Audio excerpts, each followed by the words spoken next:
नमस्कार बच्चों, आप सभी का स्वागत है Shri Shyam group of education के यूट्यूब चैनल पर। मैं विकास शर्मा एक बार फिर से आप सभी को +1 की फिजिक्स कंटिन्यू करवा रहा हूँ। और लास्ट क्लास के अंदर हम लोग सदिशों का गुणनफल पढ़ रहे थे और उसके अंदर भी आप लोग जो है अदिश गुणनफल के बारे में पढ़ चुके हो। आज जो अपने बात कर रहे हैं वो अपने बात करेंगे सदिश गुणनफल के बारे में। तो लास्ट क्लास के अंदर आप लोग अदिश गुणनफल के बारे में पढ़ चुके हो। अब जो अपने पढ़ने वाले हैं वो अपने पढ़ने वाले हैं सदिश गुणनफल के बारे में। ठीक है, तो देखिए सदिश गुणनफल क्या होता है। जैसा कि मैंने आपको लास्ट वीडियो में भी बताया था कि आपके पास में दो प्रकार के गुणनफल होते हैं, एक तो होता है अदिश और एक होता है सदिश।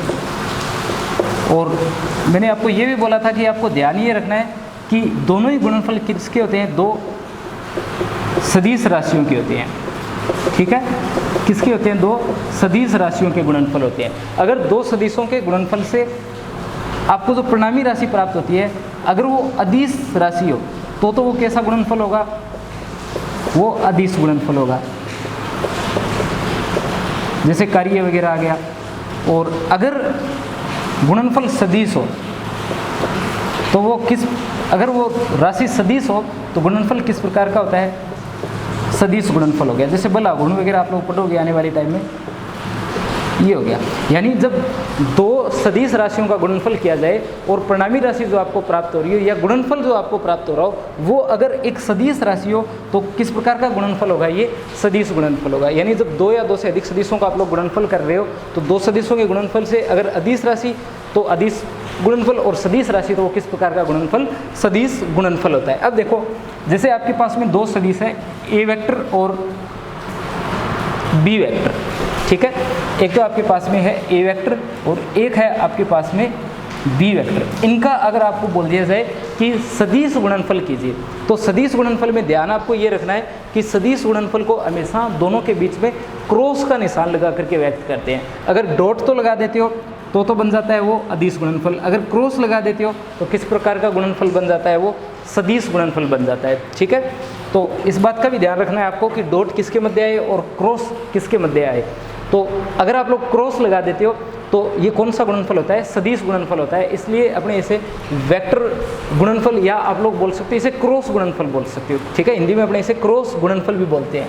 तो ए क्रॉस बी का जो मान आएगा वो क्या आएगा, ए बी साइन थीटा। देखिए पीछे वाले का मान आया था ए बी कोस थीटा, इसका क्या आएगा, ए बी साइन थीटा। और साथ में इसके क्या आता है, एन केप आता है। साथ में क्या आता है, एन केप आता है। एन केप जो है वो क्या होगी, दिशा होगी। दोनों के गुणनफल से जो राशि प्राप्त होगी उसकी दिशा क्या आएगी, एन केप आई, क्योंकि ये किस प्रकार का गुणनफल है, ये सदिश गुणनफल है। ठीक है, अगर ये सदिश गुणनफल है तो सीधी सी बात है कि सदिश गुणनफल होगा तो परिणामी राशि सदिश होगी। अगर वो सदिश होगी तो वहाँ उसकी दिशा भी जरूर होगी, तो उसकी दिशा क्या होगी, एन केप होगी। यानी ए वेक्टर क्रॉस बी वेक्टर की अगर बात की जाए तो इसका मान कितना आता है, ए बी साइन थीटा, और साथ में क्या आता है, इसके एन केप आता है। ठीक है, साथ में इसके एन केप आता है। एन केप जो है वो क्या है, यहाँ पर इन दोनों की दिशा है। ठीक है, अब देखिए अगर बात करें एन केप की कि एन केप कौन सी दिशा में होता है, तो एन केप की दिशा जो है वो ए वेक्टर और बी वेक्टर आपका जो है, यानी जो आपका ए वेक्टर और बी वेक्टर है इन दोनों के तल के लंबवत किसकी दिशा होती है, इन दोनों के तल के लंबवत जो है वो एन केप की दिशा होती है। ठीक है, तो ए वेक्टर और बी वेक्टर के तल के लंबवत किसकी दिशा है, एन केप की दिशा। ये बात याद रखना। जैसे ये तल है, मान लो एक साइड ए वेक्टर है और एक साइड क्या है, बी वेक्टर है, तो आपका जो इनका परिणामी आएगा एन केप आएगा, उसकी दिशा इन दोनों के तल के लंबवत, जैसे मार्कर अपने रखे हैं तेली पर, तो ये जो दिशा होगी ये किसकी दिशा होगी, ये परिणामी एन कैप की दिशा होगी। दिशा ज्ञात करने के दो नियम अपने काम में लेते हैं। एक तो अपने नियम काम में लेते हैं दाएं हाथ का नियम, दाएं हाथ का नियम, और एक अपने काम में लेते हैं दक्षिणावर्त पेच का नियम। तो दो नियम काम में लेंगे, एक दाएं हाथ का नियम और एक दक्षिणावर्त पेच का नियम। सबसे पहले देखो दाएं हाथ का नियम क्या बोलता है। दाएं हाथ का नियम बोलता है कि आपका जो दाहिना हाथ है उसके अंदर आपको क्या करना है, आपका जो दाहिना हाथ है उसको आपकी अंगुलियां जो है अंगुलियों को अंगूठे के लंबवत रखना है। जैसे इस प्रकार से आप इसे रखो, अंगूठा जो है अंगुलियों को क्या रहे, लंबवत रहे, और अंगुलियों, ये जो अंगुलियां मुड़ रही है, इनके मुड़ने की दिशा किस ओर हो, ए से बी की ओर हो। यानी ये अपने जो अंगुलियां ये सामने ऐसे जैसे ये घूम रही है, इनके घूमने की दिशा क्या होनी चाहिए, ए से बी की ओर होनी चाहिए। इस साइड ए, और इनके घूमने की दिशा में क्या होना चाहिए, बी होना चाहिए, ए से बी की ओर। तो अंगूठा किसकी दिशा को व्यक्त करेगा, अंगूठा इनके परिणामी मान की दिशा को व्यक्त करेगा। जैसे यहाँ ए वेक्टर माने, यहाँ बी वेक्टर माने, तो अंगूठे की दिशा के अंदर क्या आएगा, एन कैप आपका आ जाएगा। ठीक है, जैसे अपने ये बनाएं तो अपने क्या करें, इसे ए से बी की ओर अगर घुमाएं तो एन कैप जो आएगा वो क्या आ जाएगी, इसकी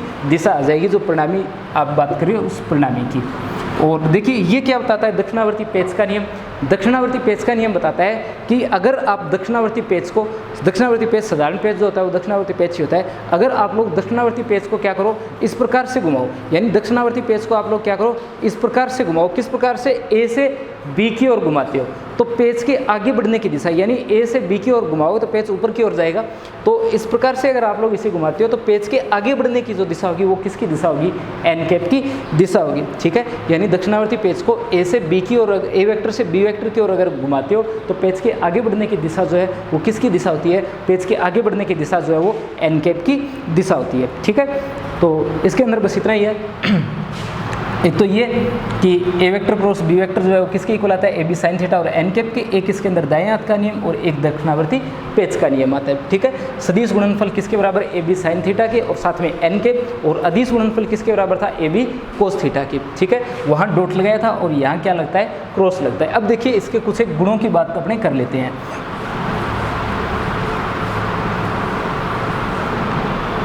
तो गुणों के अंदर एक तो अपने वही बात कर लेते हैं जो कल की थी, क्रम विनिमय के नियम की।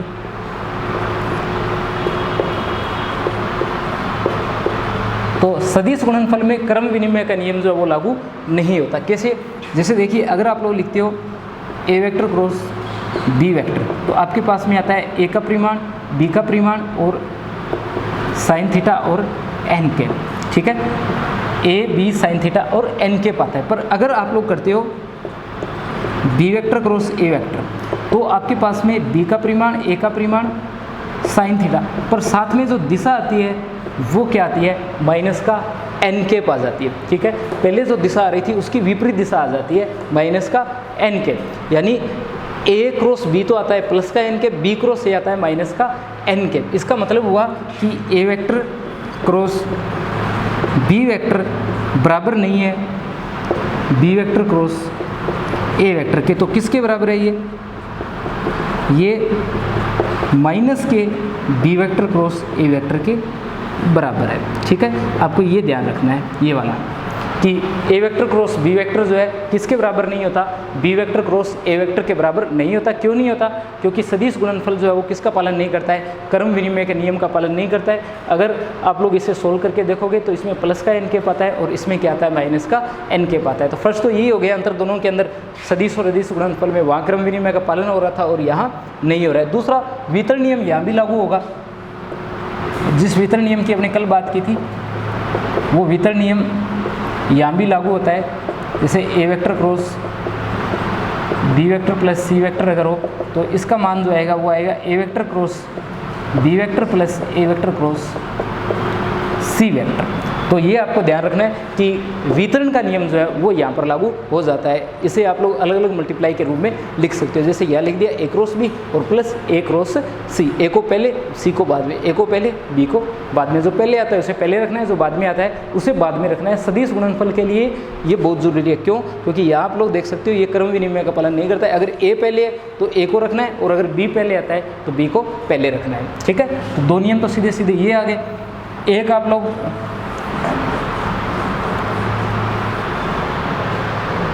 समान सदिशों की बात कर लेंगे एक तो अपनी, और एक समांतर सदिशों की बात कर लेंगे और एक अपनी समकोणिक सदिशों की बात कर लेंगे। सबसे पहले समांतर की बात कर लेते हैं अपने, फिर समान की बात करेंगे। समांतर सदिश वे दो सदिश जिनकी दिशा क्या हो, एक हो। जैसे A vector cross B vector आपको करने के लिए दे दिया जाए। दो सदिश है ए वेक्टर और बी वेक्टर, और किस प्रकार के समांतर सदिश है, तो इनका रिजल्ट जो आएगा वो आपको पता है क्या आएगा, ए बी साइन थीटा आएगा और साथ में क्या आएगा, एन कैप आएगा। ए बी साइन थीटा और एन कैप आएगा इनका रिजल्ट। पर अब ये किस प्रकार के सदिश है, ये समांतर सदिश है। अगर ये समांतर सदिश है तो इनके मध्य कोण थीटा कितना होगा, सीधी सी बात है 0 डिग्री होगा। अगर ये 0 डिग्री होगा तो साइन 0 आप सभी जानते हो कितना होता है 0, यानी ए क्रॉस बी कितना आ जाएगा, 0 आ जाएगा। ये बात आप लोगों को याद रखनी है कि दो समांतर सदिशों का अगर गुणनफल किया जाए तो दोनों समांतर सदिशों का गुणनफल क्या आता है, 0 आता है। इसी प्रकार समान सदिशों की अगर बात करें, अगर समान सदिशों की बात की जाए कि दो समान सदिशों का अगर मल्टीप्लाई करना हो आपको, समान सदिश कौन से होते हैं, वो सदिश जिनका परिमाण और दिशा दोनों क्या हो, समान। तो ए वेक्टर क्रॉस ए वेक्टर, इसका मतलब दोनों के मध्य थीटा कितना डिग्री, 0 डिग्री, और 0 डिग्री होने का मतलब साइन 0 कितना, 0, इसका मतलब इनका परिणामी भी क्या आया, 0 है। तो दो समान सदिशों का सदिश गुणनफल जब भी आप लोग करते हो या करोगे तो ए वेक्टर क्रॉस ए वेक्टर कितना आएगा, हमेशा 0 आएगा। ये बात आप लोग ध्यान रखना। दूसरी बात अपने कर लेते हैं एकांक सदिशों की, क्योंकि एकांक सदिश भी समान हो सकते हैं। जैसे देखो, अगर आपके पास में आता है आई कैप क्रॉस आई कैप, क्या आता है, आई कैप क्रॉस आई कैप आता है, तो क्या होगा, तो आप लोग लिखोगे इसका परिमाण 1, दूसरे का परिमाण 1, और साथ में क्या लिखते, साइन थीटा। साइन दोनों के मध्य कितना डिग्री कोण है, 0 डिग्री कोण है, और साइन 0 कितना होता है, 0 होता है, यानी आई क्रॉस आई कितना होता है, 0 होता है। ये इंपॉर्टेंट रिजल्ट है जो आपको याद रखना है। और इसी प्रकार जे क्रॉस जे किया जाएगा तो जे का परिमाण 1, इसका परिमाण भी 1, और दोनों के मध्य साइन थीटा इसके जैसा, दोनों समान है, तो दोनों के मध्य कोण क्या होगा, थीटा इक्वल 0 डिग्री होगा। और अगर थीटा इक्वल 0 डिग्री है तो जे क्रॉस जे कितना आएगा, 0 आएगा, यानी जे क्रॉस जे का मान 0। इसी प्रकार अगर आपको ये दिया होता तो क्या आता, 0 आता। क्यों, क्योंकि कैप का परिमाण 1, दूसरे कैप का परिमाण 1, साइन थीटा का मान 0, तो साइन 0 0, और इसका मान क्या आ जाता, 0 आ जाता। अपने कहने का मतलब ये हुआ कि अगर आप लोग ये मल्टीप्लाई में काम में लेते हो तो इनका जो रिजल्ट आएगा वो क्या आएगा, 0 आएगा। ठीक है, यानी अगर आप लोग आई क्रॉस आई, जे क्रॉस जे और के क्रॉस के करते हो तो इनका जो रिजल्ट आएगा वो क्या आएगा, 0 आएगा। कल आपको याद होगा कि कल जब आप लोग इसके जैसा सोल्व कर रहे थे तब ये 0 नहीं आ रहा था, यानी अदिश गुणनफल डॉट प्रोडक्ट कर रहे थे तब ये 0 नहीं आ रहा था, तब ये 1 आ रहा था। I dot I, J dot J, के डॉट के 1 आ रहा था, पर आई क्रॉस आई, जे क्रॉस जे, के क्रॉस के क्या आता है, 0 आता है। ठीक है, इस बात का जरूर ध्यान रखना आप लोग। आगे देखते हैं, अगर समकोणिक सदिश होते, किस प्रकार के सदिश होते, समकोणिक, जैसे निर्देश तंत्र के अंदर ही होते हैं, आई जे और के तीनों क्या होते हैं, समकोणिक सदिश होते हैं। जैसे देखो, अगर आप लोग मल्टीप्लाई करते हैं किसका, आई का जे के साथ, किसका, आई का जे के साथ, तो आई का परिमाण 1, जे का परिमाण 1, साथ में क्या लिखते, साइन थीटा। एक सोल्व करके बताता हूँ आपको, आई का परिमाण 1, जे का परिमाण 1, साथ में क्या लिखते, साइन थीटा, और थीटा का मान कितना डिग्री, 90 डिग्री। ठीक है, साथ के साथ आप ये भी देखो यहाँ कि ये तो चलो 1 आ गया, परंतु यहाँ दिशा भी तो बाकी है। जैसे एन कैप आप लोगों ने लिखा था, वैसे एन कैप भी तो आएगा यहाँ तो इसलिए नहीं आया कि ये मान ही क्या हो गया, 0 हो गया, परंतु यहाँ साथ में क्या आएगा, एन कैप आएगा। एन कैप कैसे आएगा, एन कैप मैंने आपको बताया इन दोनों के तल के लंबवत, जैसे दक्षिणावर्ती पेच का नियम या दाएं हाथ का नियम, दोनों के तल के लंबवत। आई और जे दोनों जो होते हैं इनके तल के लंबवत कौन होता है, लंबवत सदिश आपको पता है कि आई और जे के लंबवत जो होता है वो क्या होता है, के कैप होता है। तो यहाँ क्या आएगा फिर, 1 ना करके के कैप आएगा। आई बात समझ में। तो आई क्रॉस जे का जब भी मल्टीप्लाई करो आप लोग तो आपको क्या रख देना है, जे कैप रख देना है। ठीक है, अगर उल्टा होता, जे क्रॉस आई करते तो ये किसका आता, ये माइनस का के कैप आता। ये बात भी जरूर ध्यान रखना कि अगर आप इसे उल्टा कर देते, कैसे, जैसे अगर आप लोग लिख देते जे क्रॉस आई तो ये क्या आ जाता, माइनस का के कैप आ जाता। ठीक है, इसी प्रकार देखो आई जे, जे के बाद में कौन आता है, के आता है। तो जे का परिमाण 1, के का परिमाण 1, साइन 90 का मान 1 और दोनों के तल के लंबवत कौन आता है, आई आता है। और अगर उल्टा करते हो आप लोग तो के क्रॉस जे क्या आ जाता, माइनस का आई के पास आता। ठीक है, के क्रॉस जे करते तो क्या आ जाता, माइनस का आ जाता। अब देखो के के बाद में कौन आता है, फिर से आई आ जाता है। तो किसका आता है, ये प्लस का जे के पाता। और अगर आप लोग उल्टा कर देते इसे तो ये किसका आ जाता, माइनस का जे के पास आता। ठीक है, तो यहाँ से आप लोगों ने देखा कि जब आप लोग आई क्रॉस जे करते हो तो आई क्रॉस जे करने पर के पाता है और जे क्रॉस के करने पर आपका आई के पाता है और के क्रॉस आई करने पर आपके पास में जो रिजल्ट आता है वो क्या आ जाता है, वो आ जाता है प्लस का जे के। ठीक है, तो ये रिजल्ट आप लोगों को यहाँ पर याद रखना है, ये तीनों रिजल्ट और ये जो बॉक्स में लिखे हैं ये तीनों रिजल्ट, बाकी तो इसके क्या हो जाते हैं, विपरीत हो जाते हैं। दूसरा, इसे याद रखने का एक तरीका आप ये अपना सकते हो कि कब प्लस का आएगा कब माइनस का आएगा। एक वर्त बनाओ, बना दिया, यहाँ जैसे लिख देता हूँ मैं आई के, यहाँ लिख देता हूँ जे के और यहाँ लिख देता हूँ मैं के। ठीक है, अगर आप लोग इस प्रकार से घूमो, इसमें ऐसे घूमते हो तब तो प्लस के ले लेना और अगर विपरीत जाते हो तो माइनस का ले लेना। जैसे आई और आई के बाद में जे, आई क्रॉस जे, आई क्रॉस जे बच गया वो आ जाएगा के, पर किसका आएगा, आई के बाद में ऐसे घूम रहे हो तो प्लस का आएगा। अब देखो जे के इस प्रकार से घूम रहे हो, जो बच गया वो आ गया, पर किसका आएगा, प्लस का आएगा। के आई ऐसे घूमो, के आई बच गया उसे लिख दो, पर किसका लिखोगे, प्लस का लिखोगे। आगे देखो जे आई विपरीत जा रहे हो, इसके विपरीत जा रहे हो, घड़ी की दिशा के विपरीत जा रहे हो, एंटी क्लॉकवाइज जा रहे हो, अगर जैसे आई जाते हो तो बच गया वो तो लिखेंगे, पर किसका लिखेंगे, माइनस का लिखेंगे। के क्रॉस जे लिखो, के क्रॉस जे आई तो लिखोगे पर घड़ी की दिशा के विपरीत है तो माइनस का लिखोगे। आई क्रॉस के लिखो, आई क्रॉस के तो जे तो लिख दिया पर घड़ी की दिशा के विपरीत है तो किसका लिख दिया, माइनस का लिख दिया। शायद आपके टोटल बात सुनने में आई होगी कि आप लोग ये वर्त याद रख लेना, इस वर्त के अंदर आई लिख देना, जे लिख देना और के लिख देना। ठीक है, और जब आप इस प्रकार से घूमो घड़ी की दिशा में क्लॉकवाइज, जब भी आप घूमो तो प्लस के मान लिख देना, आई और जे का बोले तो के लिख देना, प्लस का जे और के का बोले आई लिख देना। ठीक है, और के और आई का बोले तो जे लिख देना। और अगर घड़ी के दिशा के विपरीत घूमे, अगर आप लोग इस प्रकार से घूम रहे हो तो किसके लिख दोगे, आप लोग माइनस के लिख दोगे। ठीक है, और किस प्रकार से मान आई कैसे हैं ये मैंने आपको सामने समझा दिया, इस प्रकार से आप लोग देख सकते हो। तो ये सारे फॉर्मूले जो मैंने लिखे हैं ये आप लोगों को इसके अंदर याद रखने हैं। ठीक है, इसके अलावा इसके अंदर एक तो एग्जाम्पल बच जाते हैं और एक इसके अंदर कार्तीय घटकों के रूप में मान बच जाते हैं। तो कार्तीय घटकों के पदों के अंदर और बता देता हूँ आप लोगों को।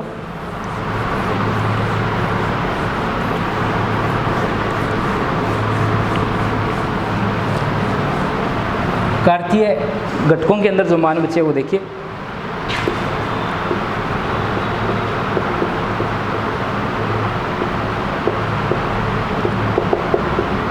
कार्तीय घटकों के रूप में। कार्तीय घटक वही जैसे मैंने आपको बताया था घटकों में विभाजित करना।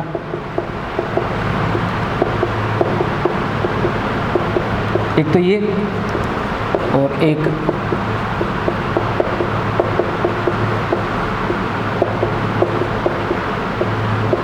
ये। ठीक है, ये ए वेक्टर और बी वेक्टर को किसके रूप में विभाजित कर रखा है हम लोगों ने, कार्तीय घटकों के रूप में विभाजित कर रखा है। अब देखो, अब यहाँ पर आपके पास में दो तरीके बचते हैं। एक तो तरीका वही बचता है जैसे मैंने आपको कल जब सदिशों इनका अदिश गुणनफल बताया था तब मैंने आपको बताया था कि आपको क्या करना है, इनको डायरेक्ट मल्टीप्लाई करना है। थोड़ा सा आपको बता देता हूँ फिर आप लोग कर लेना इसे अपने आप। ए क्रॉस बी जैसे करते हैं, लास्ट वीडियो को देख लेना कैसे करना है इसे। तो ये लिख दोगे आप,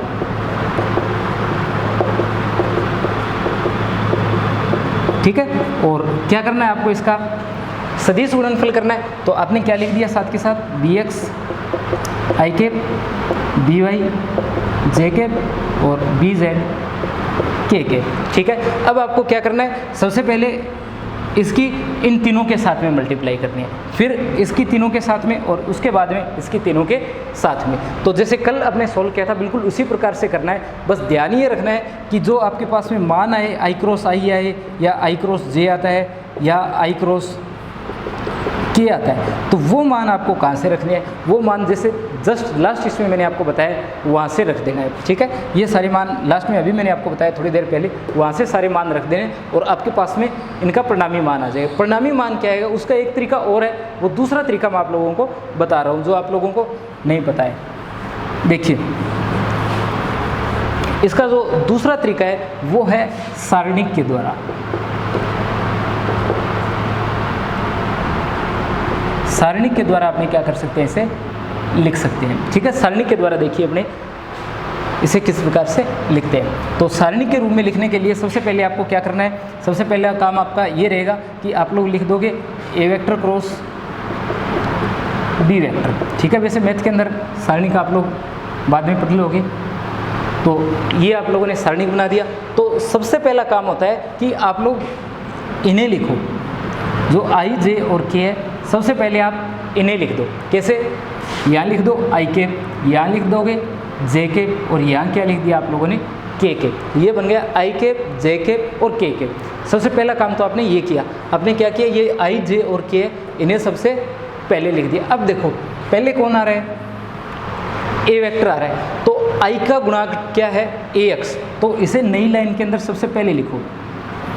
जो नई लाइन है इसके अंदर सबसे पहले लिखा आपने ए एक्स। फिर जे आता है, तो जे के गुणांक कौन है, ए वाई। फिर के का गुणांक क्या है, ए जेड। इसके बाद में कौन आता है, बी वेक्टर, तो आई का गुणांक क्या है, बी एक्स, और यहाँ बी वाई और यहाँ बी जेड। ये क्या बन गया, सारणिक बन गया। देखो सारणिक फिर से बताता हूँ आपको कि अपने सारणिक कैसे बनाया। आपको क्या करना है, ए वेक्टर बी वेक्टर ये तो आपको दिए हुए मिलेंगे, आप लोगों को दो सीधी लाइनें खींचनी है और आई जे और के को सबसे पहले ऊपर ऊपर लिख देना है, सबसे ऊपर लिख देना है आई जे और के, ठीक है। उसके बाद में ए वेक्टर पहले, तो आई जे और के गुणांक लिख दो, गुणांक लिख दिए। फिर बी के गुणांक लिख दो, ये आई जे और के बी वाले गुणांक लिख दो, A B X B Y और बी जेड। अब देखो कैसे सोल्व करते हैं। इसे सोल्व करने का तरीका रहेगा, आप लोग लिखोगे ए क्रॉस बी, और सबसे पहले आप लोग इसे लिखोगे, आप इसे लिख दोगे। ये क्या लिखा हुआ है, आई कैप लिखा हुआ है, और ब्रैकेट के अंदर देखो क्या आएगा, इसके नीचे वाली लाइन जो है इसे छोड़ दो और इसके सामने वाली लाइन को छोड़ दो, इसके नीचे की लाइन को छोड़ दो और इसके सामने की लाइन को छोड़ दो। पीछे जो मान बचे हैं इन दोनों का मल्टीप्लाई करके उसमें से इसे घटा दो, यानी आप लोग ए वाई और बी जेड लिख दो, ए वाई और बी जेड लिख दो, उसमें से किसे घटा दो, ए जेड और बी वाई को घटा दो। बात समझ में आई शायद आपके। आपने आई कैप लिखा, आई कैप के बिल्कुल नीचे की लाइन और साइड की लाइन आप लोगों ने छोड़ दी है, ठीक है। और क्या किया, जो पीछे बचा है उनका मल्टीप्लाई कर दिया, तिरछा मल्टीप्लाई कर दिया, ए वाई का बी जेड के साथ, और घटा करके क्या लिख दिया, ए जेड में से बी वाई, ए जेड में से बी वाई। अब आप लोग क्या लिखोगे, अब लिखोगे माइनस का और जे कैप। किसका लिखना है, माइनस का लिखना है जे कैप को, किसका लिखना है, माइनस का लिखना है, ठीक है। और इन्हें हटाओ पहले तो,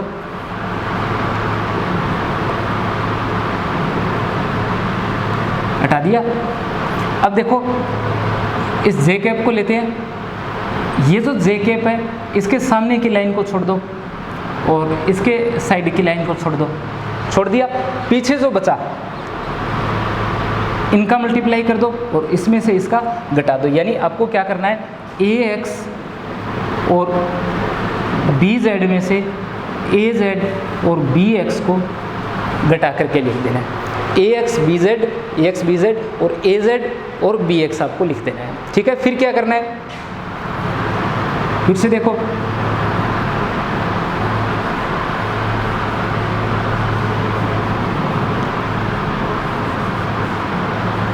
देखो ये आराम से आपके समझ में आ जाएगा। अभी आप लोग पहली बार पढ़ रहे हो शायद सारणी के बारे में, तो अपने कुछ एक एग्जाम्पल बाद में जो करेंगे, जैसे जैसे आगे बढ़ेंगे तो ये और समझ में आ जाएगा। अब कौन बच गया, आपके पास में के बचा है, तो प्लस में क्या लिखोगे आप लोग, प्लस में लिखोगे के कैप। प्लस में क्या लिख दिया आप लोगों ने, के कैप लिख दिया, ठीक है। ये इसके जैसा ही लिखे, तो प्लस का क्या लिख दिया आप लोगों ने, के कैप लिख दिया। अब क्या करोगे, फिर से वही काम करो, ये के कैप और इसके नीचे की लाइन और इसके सामने की लाइन इसे छोड़ दो, पीछे जो बचे हैं उन्हें घटा करके लिख दो। देखो ax by और इसमें से ay और bx को घटा दो। ax by में से ay और bx को क्या कर दिया आप लोगों ने, घटा करके लिख दिया। एक बार फिर से देख लीजिए आप इसे। देखो आपके पास में जो रिजल्ट आया वो आया है ay bz minus az by और i कैप, और माइनस का आपके पास में आया है az bx माइनस आपके पास में आया है az और bx, और फिर आपके पास में जो रिजल्ट आया है वो आपके पास में आया है प्लस का ax by माइनस का ay bx और प्लस का k कैप। ये आपके पास में a क्रॉस b का मान है। ठीक है, फिर से मैं कुछ एक बातें आपको बता देता हूँ। आपको क्या करना है, सबसे पहला काम आपका जो यहाँ रहेगा वो रहेगा, जैसे आप लोगों ने ये लिख रखे हैं,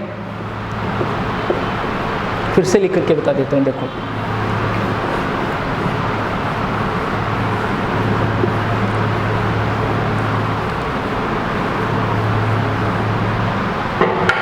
आपके पास में एक तो ए वेक्टर है, ax i cap ay j cap और az k कैप। ठीक है, ये तो आपके पास में ए वेक्टर है, और एक आपके पास में बी वेक्टर है।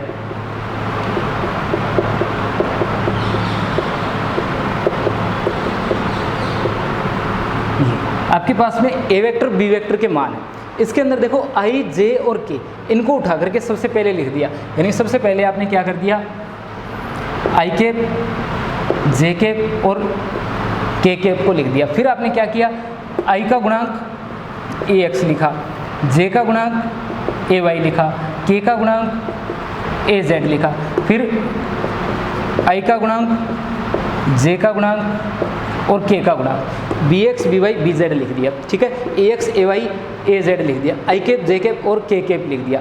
सबसे पहला काम आपका क्या था, ये आई कैप लेना, इसके सामने की लाइन और इसके नीचे की लाइन को छोड़ देना, पीछे जो बचा उनका क्रॉस मल्टीप्लाई, ए वाई बी जेड और ए जेड बी वाई माइनस का ए जेड बी वाई और आई कैप।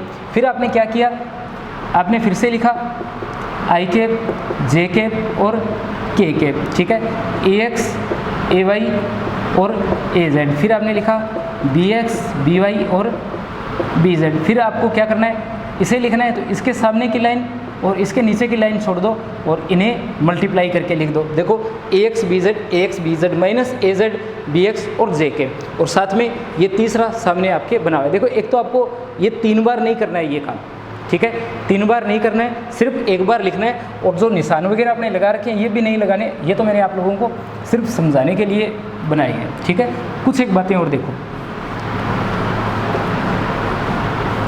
सारणी के रूप में जब भी सोल्व करते हो आप लोग इसे, तो सीधा लिखना है बस आपको आई जे और के। ठीक है, और यहाँ आपने लिख दिया A X A Y A Z B X B Y और बी जेड, और किसका मान है, ये ए क्रॉस बी का मान है। ठीक है, ये फिर आपको सिर्फ ध्यान में रखना है कि आई कैप लेना है तो इसके नीचे का इसके सामने का छोड़ना है, इनको मल्टीप्लाई करना है। जे लेना है इसके सामने का इसके नीचे का और सामने का छोड़ करके लेना है। के कैप लेना है इसके नीचे का सामने का छोड़ करके मान आपको लेना है। ठीक है, एक आपको ये बता देता हूँ, ये माइनस वाला कि ये आपको कैसे लेना है। तो ये कुछ इस प्रकार से होता है, ये प्लस आता है, प्लस के बाद माइनस, फिर plus, minus plus minus plus minus plus. आप लोग कहीं से भी इसका विस्तार कर सकते हो, पर मैथ के स्टूडेंट हो बाद में पढ़ लोगे, परंतु बायो के लिए मैं बता देता हूँ। आप लोग इतना याद रखो कि ऐसे निशान लेने हैं, प्लस का माइनस का और प्लस का। जो यहाँ आएगा उसे प्लस का ले लेना, ये प्लस का लिया है, जो यहाँ आए उसे माइनस का ले लेना, और जो इस जगह रखा हो उसे प्लस का ले लेना। ठीक है, यानी आप लोग इसे प्लस का लेना, इसे माइनस का लेना, और इसे आप लोग क्या करोगे, प्लस का मान लोगे। ठीक है, बाकी मैथ के स्टूडेंट अपने आप देख लोगे आप लोग कि आप चाहो तो यहाँ से विस्तार कर सकते हो, यहाँ से कर सकते हो, या यहाँ से कर सकते हो, या इनमें से जो भी एलिमेंट आपको बढ़िया लगता है उस लाइन से या उस कॉलम से आप लोग क्या कर सकते हो, इसका विस्तार कर सकते हो। ठीक है, ये आपका सदिश गुणनफल था। एग्जाम्पल की अगर बात करें तो जो आपका बल आघूर्ण होता है, कोणीय संवेग होता है,